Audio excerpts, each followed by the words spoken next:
On November 3, 1620, the name New England was officially sanctioned by a royal charter. Previously known as the Virginia Company of Plymouth, it was changed that day to the Plymouth Council of New England. Before Puritan settlement, the area was inhabited by Algonquin-speaking tribes, including the Abenaki and the Penobscot. Old legends speak of star people occupying the area during this time. Star people, it is said, are those who originated as extraterrestrials, arriving on Earth during ancient times. In 1976, Brad Steiger wrote in his book Gods of Aquarius that star people are, quote, humans who come from a special gene pool linked to visits by extraterrestrials. Regardless of belief, New England has long been described as a spiritual land, a place to be one with God, and it is home to thousands of reported encounters with extraterrestrials. Would it be fair to ask, are UFOs and aliens being encountered in modern New England? The following stories would indicate this to be true.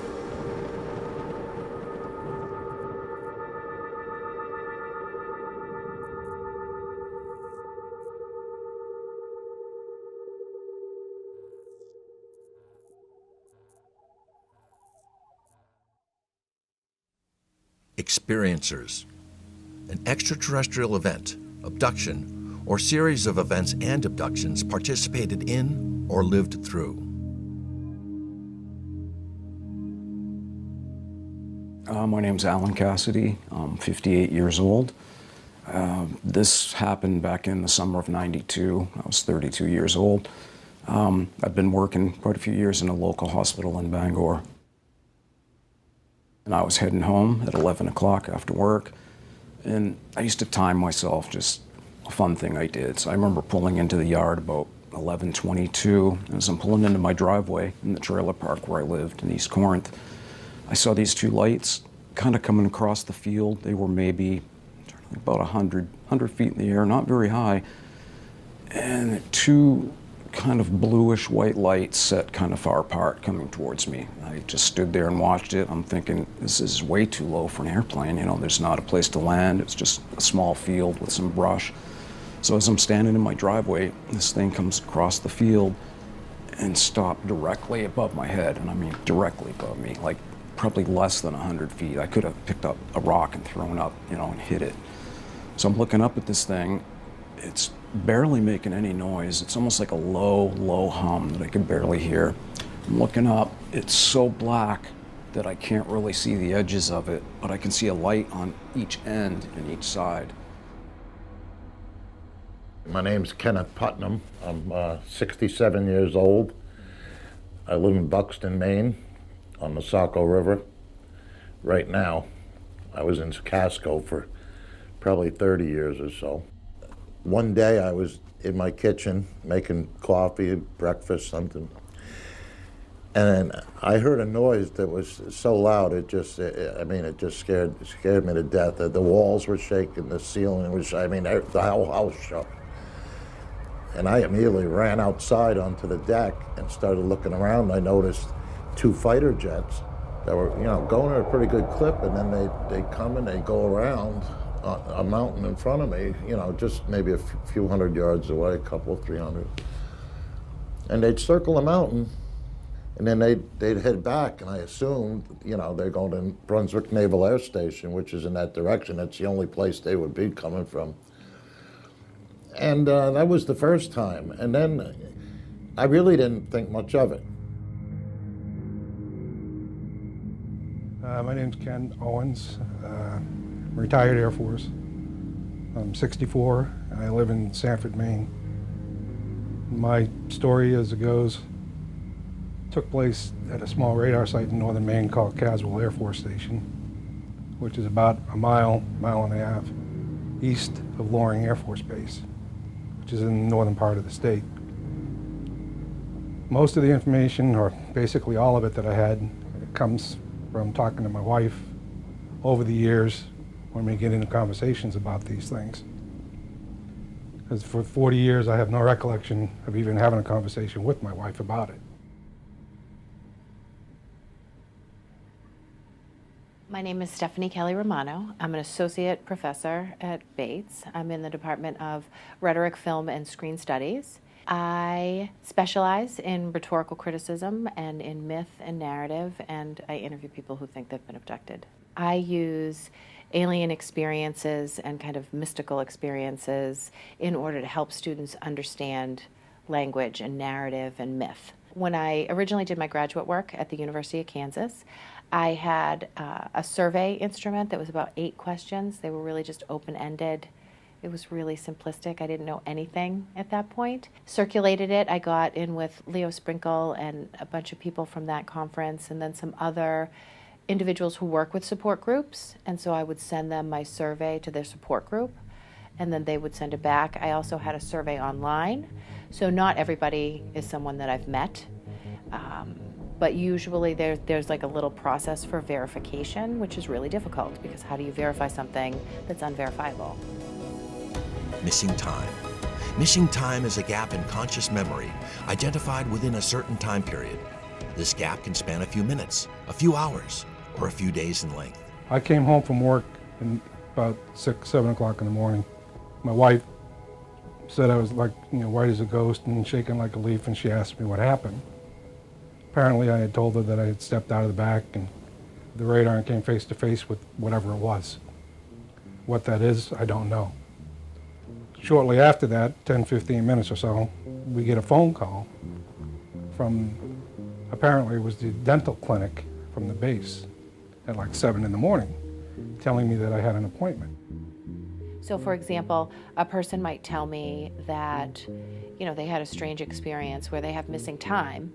Many people who aren't sure whether or not they've had an actual experience, then they'll suddenly start talking about their military experience or their military training. Well, I was in the military. My father had been in the Air Force with a top secret clearance. And so they kind of intimate that there is some sort of nefarious military involvement.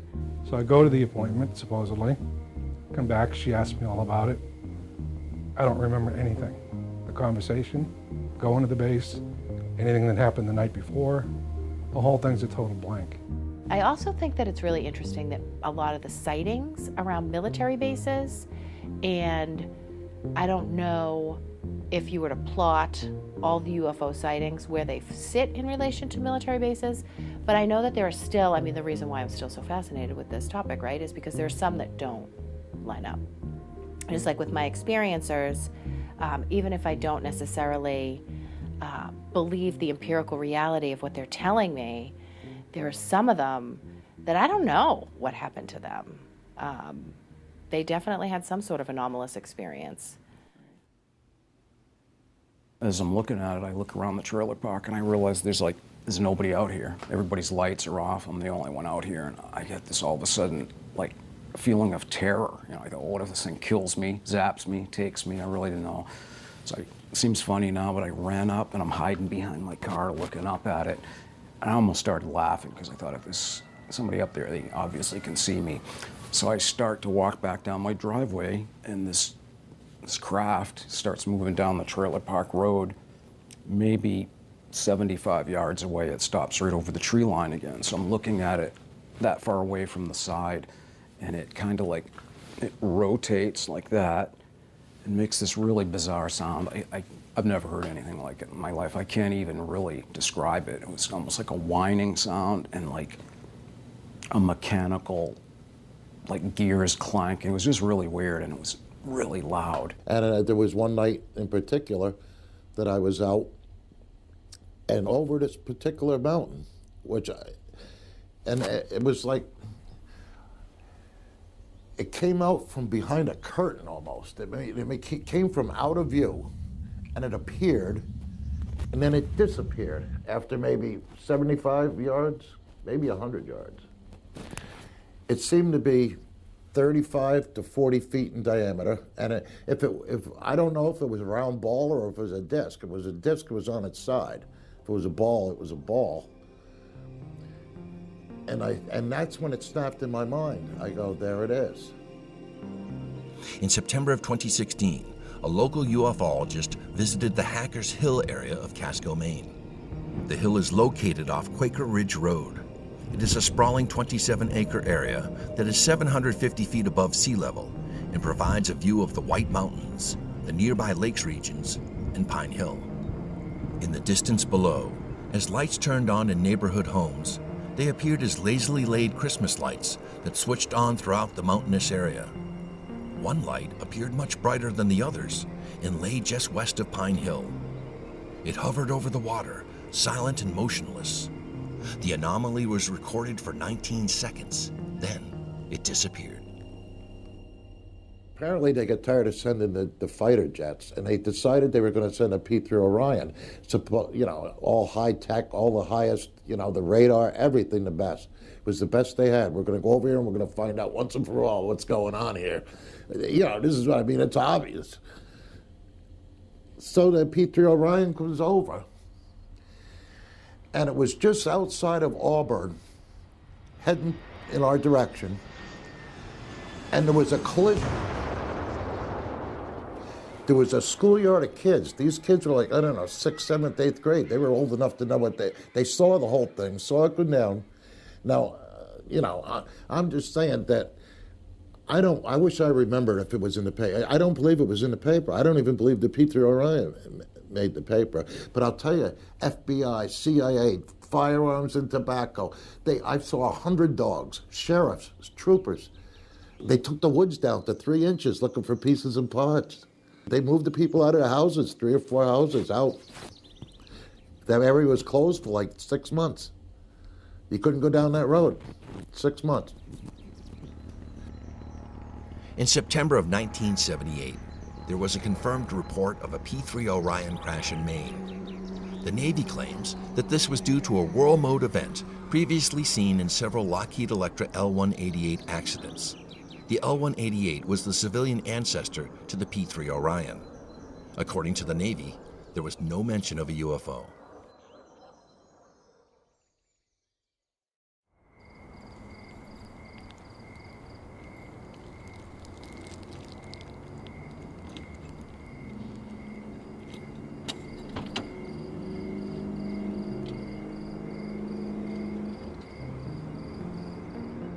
As it's turning, it goes back towards Route 15 out on Broadway where the trailer park met the road. So I don't even know how I got the nerve, but I jumped in my car, I went and drove after it.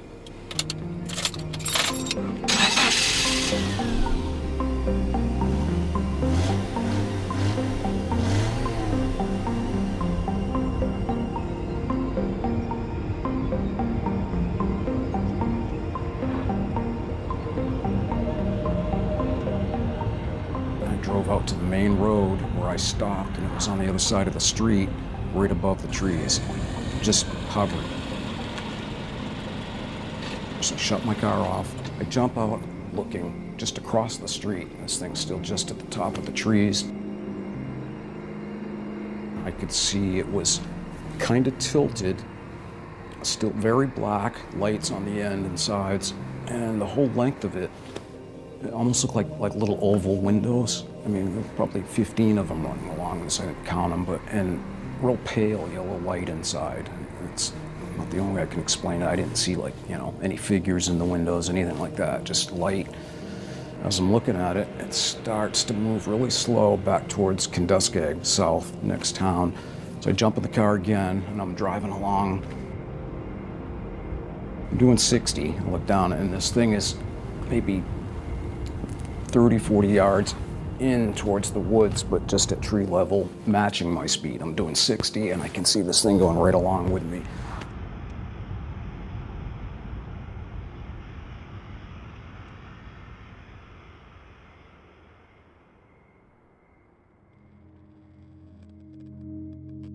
Hypnotic regression, the process by which you enter a trance and recall memories from deep inside that are normally not available to the conscious mind. So over the years, I finally gotten the courage up to go ahead and do a regression to try to get some answers. So last July, we went ahead and did that. As a matter of fact, we did it here in this building. Normally, you would start out slow and try to work into something, and then tell me what happens next, type of thing. Well, when Rob, the guy that was doing the regression, he said, let's move forward to Loring Air Force Base in 1978. He never got the chance from that point to bring me into it gently.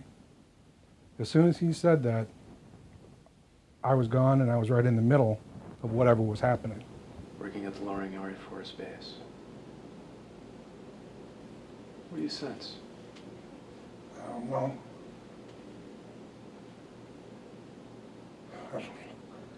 I don't know what's going on. More and more relaxed.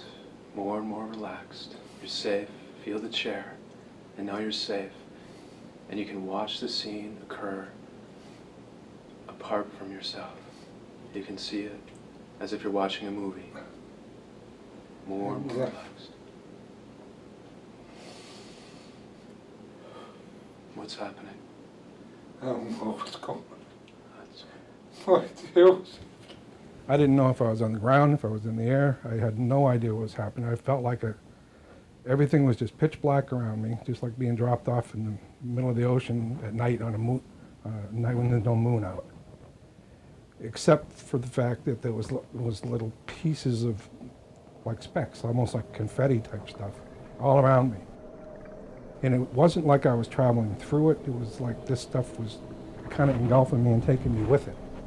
My reaction was not as calm as collected as it is now. And they were trying to get me to calm down and realize that I was safe, that this had already happened. It was trying to get me to view it as a TV show and just say, watch it, you can change the channel, whatever, whenever you want.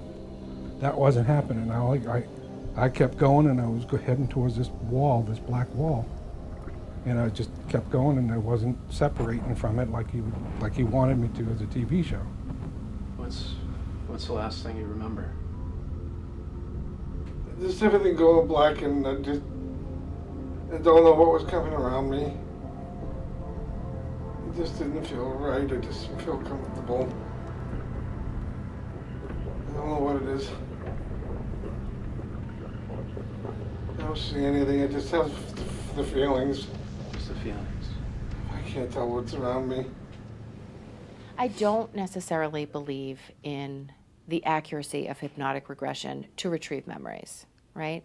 So I've done some work with a colleague of mine here at Bates who studies memory specifically and the malleability of memory.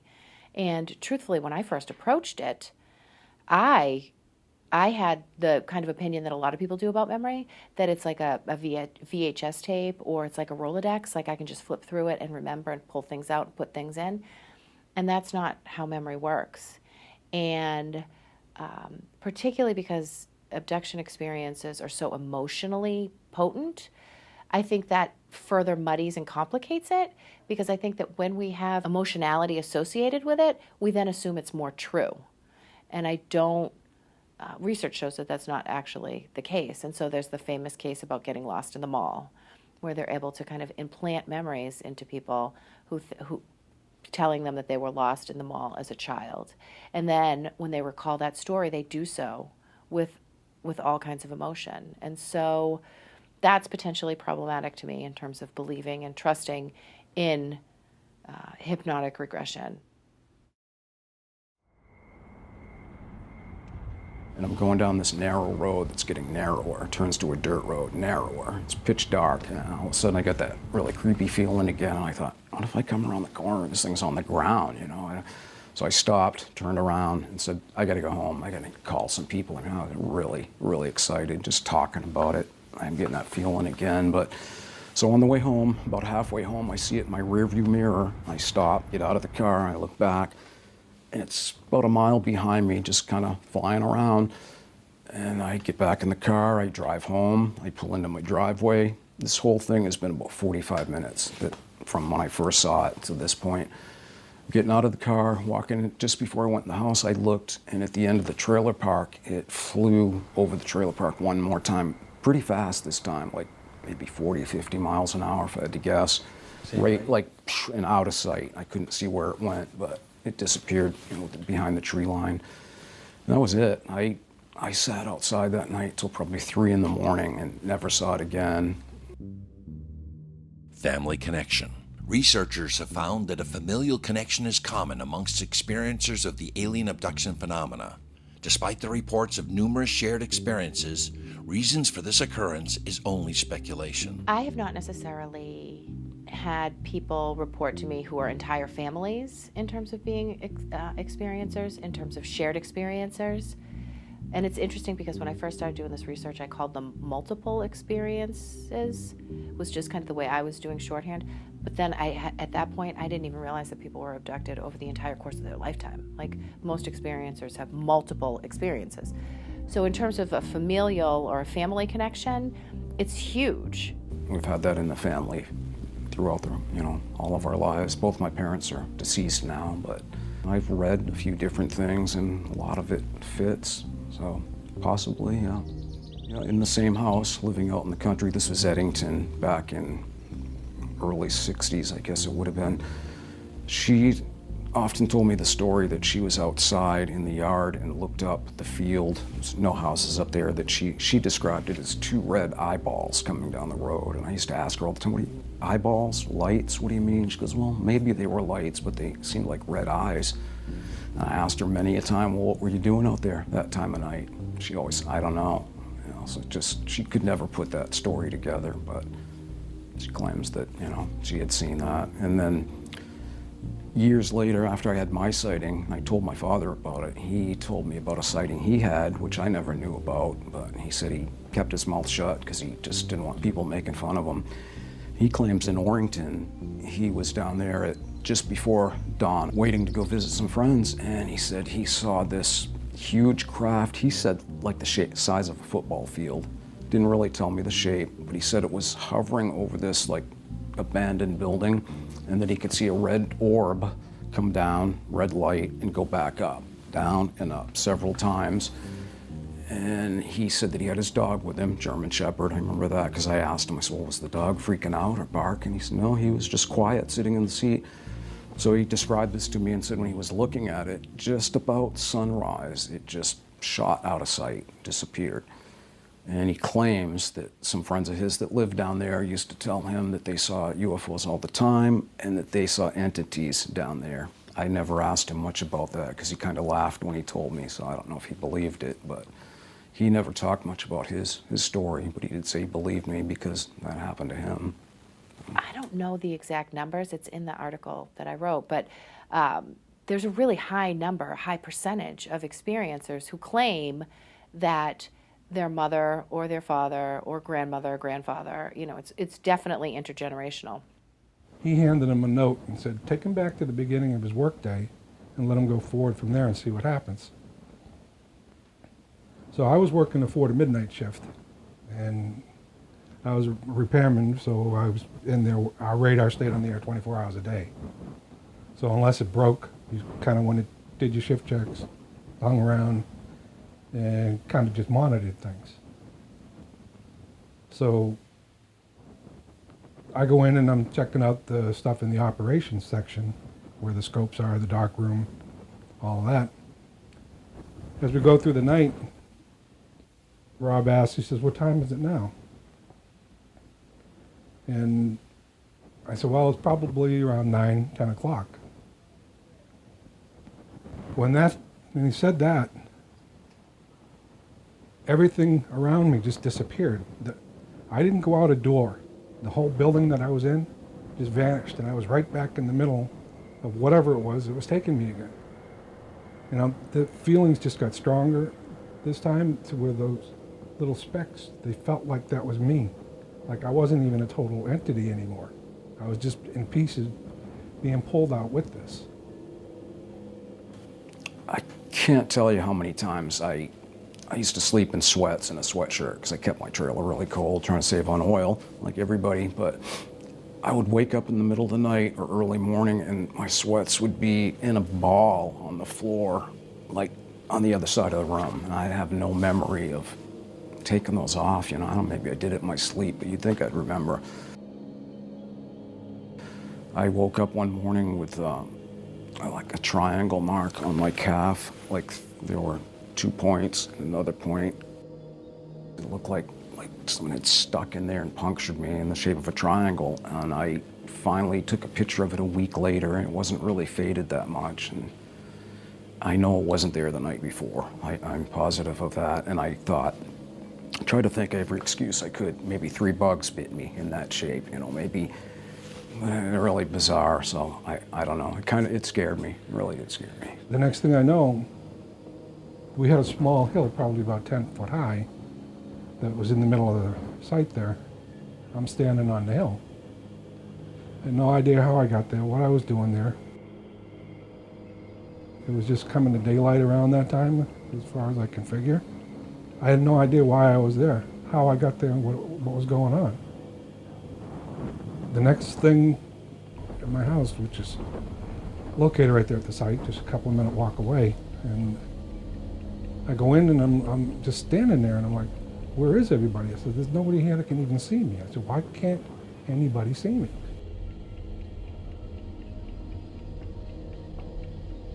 As soon as I'm thinking of all that, I'm back out of the house again.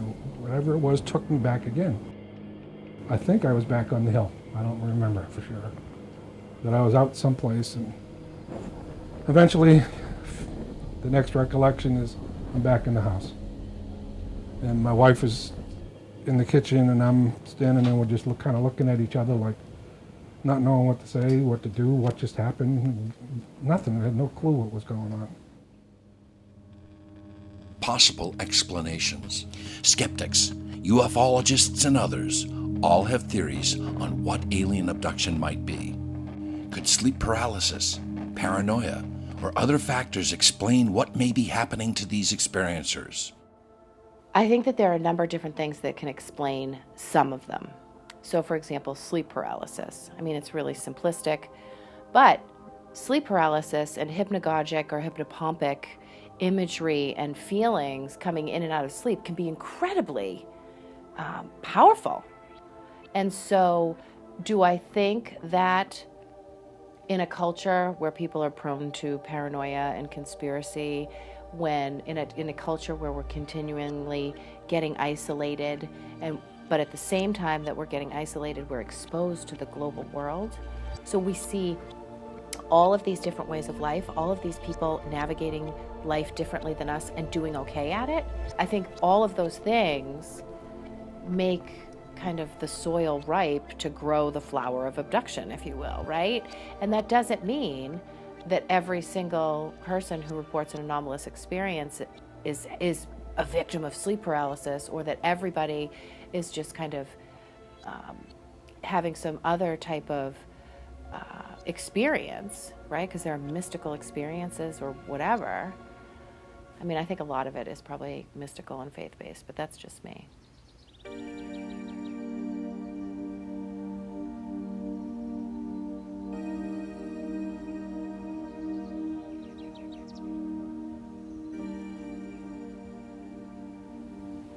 I feel it turned out to be a positive experience. As nasty as it was, it turned out to be something I needed. So where it leads me now is we're kind of looking to see what the road, where the road goes to. And as far as going back and doing it again, I don't know what good it would do to try to get through that wall that I never got through, and what I would find on the other side, if it would do me any good to even know. And as my wife said, you could go try it again if you want. Get the shit scared out of you one more time, but you're never gonna get through that wall. I'd be more interested, if I could, is to find out what they did to me the next morning, that for 40 years I had no recollection of any of this. It has changed me. I mean, just, you know, the amount of research that I've done since then, and, you know, just trying to, you know, network with other people, and, you know, just because I was never embarrassed to bring it up. I mean, I know it's true and I know it's real. I'm definitely skeptical. I do believe that there are people who have anomalous experiences and they have something going on. Do you feel maybe that your entire family has been visited throughout your lifetime? Well, I don't think it's out of the realm of possibility. I mean, it's really hard for me to accept that kind of stuff, even though I saw that. But something's happened, yeah. Lights in the sky, alien beings, abductions. The extraterrestrial hypothesis appears to be a real phenomenon. These encounters are reported to be so intimate, so personal. How could anyone maintain a sense of normalcy? Our daily lives keep us busy. During these times, it's easy to dismiss the strange, to turn a blind eye. But sometimes, in those unsuspecting moments, you are confronted with something that you just can't ignore, something otherworldly.